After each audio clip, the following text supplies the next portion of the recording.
Salam sejahtera Pak Teguh. Pada video kali ini saya akan menjelaskan dan memberikan opini saya tentang program dan kebijakan yang dibuat pada masa pemerintahan Jokowi, baik itu periode 1 maupun di periode kedua. Pada video kali ini saya akan menjelaskan program untuk kebijakan tersebut khususnya di bidang pendidikan dan di bidang politik. Yang pertama-tama itu bidang pendidikan. Di bidang pendidikan itu ada program untuk kebijakan yang dibuat pada masa pemerintahan Jokowi itu adalah program Merdeka Belajar salah satunya. Apa sih program Merdeka Belajar itu? Program Merdeka Belajar itu memiliki konsep yang dicetuskan oleh Menteri Pendidikan dan Budaya yaitu Nadiem Makarim yang memiliki tujuan yang baik agar peserta didik bahagia dalam menempuh pendidikan. Para siswa diberi kebebasan untuk mengakses ilmu. Konsep ini itu tidak lagi dibatasi oleh kurikulum, tapi menuntut kreativitas siswa dan guru dalam menggapai pengetahuan. Program Merdeka Belajar ini memiliki 10 episode. Namun pada video kali ini saya akan hanya akan menjelaskan dan memberikan opini saya pada program Merdeka Belajar episode pertama, yaitu 4 kebijakan pokok yang dinamai 4 kebijakan pokok dari Merdeka Belajar. Ada 4 kebijakan pada Merdeka Belajar, program Merdeka Belajar episode 1, yaitu ujian sekolah berstandar nasional atau USBN, ujian nasional UN, penyederhanaan rencana pelaksanaan pembelajaran atau RPP, dan PBDB, sistem PBDB zonasi lebih fleksibel. Tentang USBN, kebijakan pertama, Merdeka Belajar mengembalikan makna evaluasi pada sekolah yang memang mestinya sebagai penentu kelulusan. USBN selama ini dirasa tidak optimal dalam menilai secara holistik dalam menguji kompetensi siswa yang tidak mungkin hanya dalam bentuk pilihan ganda. Bagi sekolah yang ingin menerapkan pengujian lebih holistik, hal ini akan menjadi kesempatan yang bagus. Yang kedua adalah penghapusan ujian nasional atau UN. Penghapus ujian nasional akan dihapus dan diganti dengan melakukan asesmen kompetensi minimum atau AKM dan survei karakter. Yang ketiga itu adalah RPP. RPP yang selama ini ada 13 komponen, itu disederhanakan menjadi 3 komponen saja.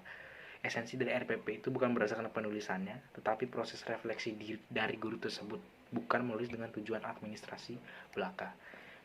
Pada kebijakan yang terakhir yaitu PBDB, sistem PBDB zonasi, diadakannya perubahan persentase untuk prestasi minimal 15% dan maksimal 30%.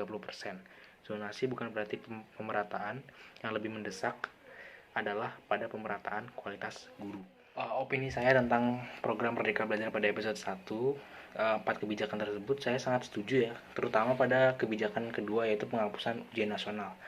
Karena ujian nasional itu hanya menilai melewati aspek kognitif saja, belum menyentuh karakter siswa secara menyeluruh.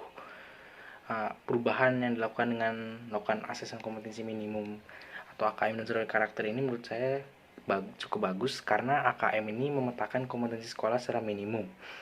Materi AKM itu meliputi aspek kognitif yaitu literasi dan numerasi serta survei karakter. Karena literasi itu sangat penting untuk kedepannya, dan literasi itu bukan hanya kemampuan untuk membaca saja, tetapi kemampuan menganalisa sesuatu di balik tulisan tersebut. Dan kompetensi numerasi adalah kemampuan menganalisa angka dan matematika. Hal ini itu merupakan kompetensi minimum yang dibutuhkan murid untuk belajar apapun materinya, apapun pelajarannya.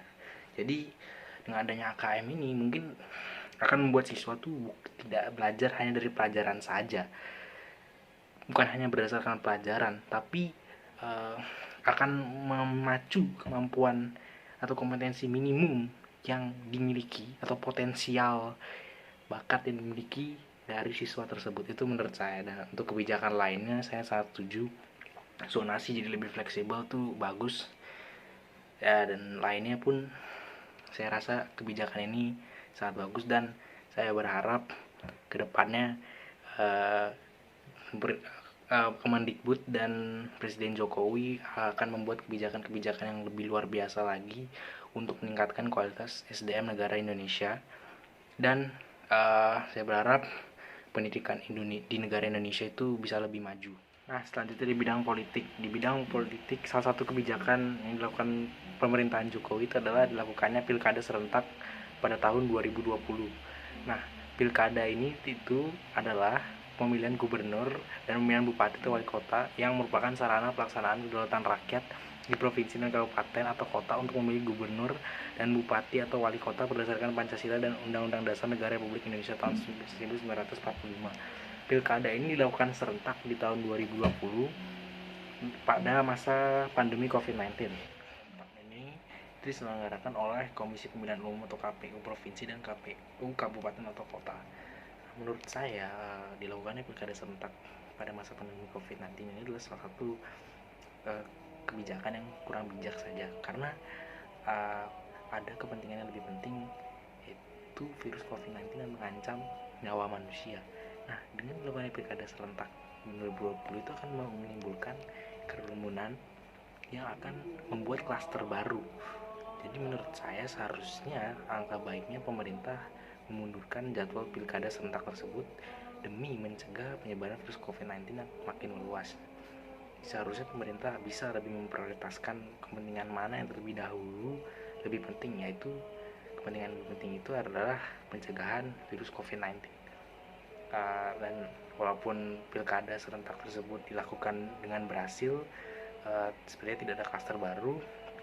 Saya berharap pemerintah bisa lebih bijak lagi dalam membuat kebijakan di bidang politik, dalam memprioritaskan sesuatu yang lebih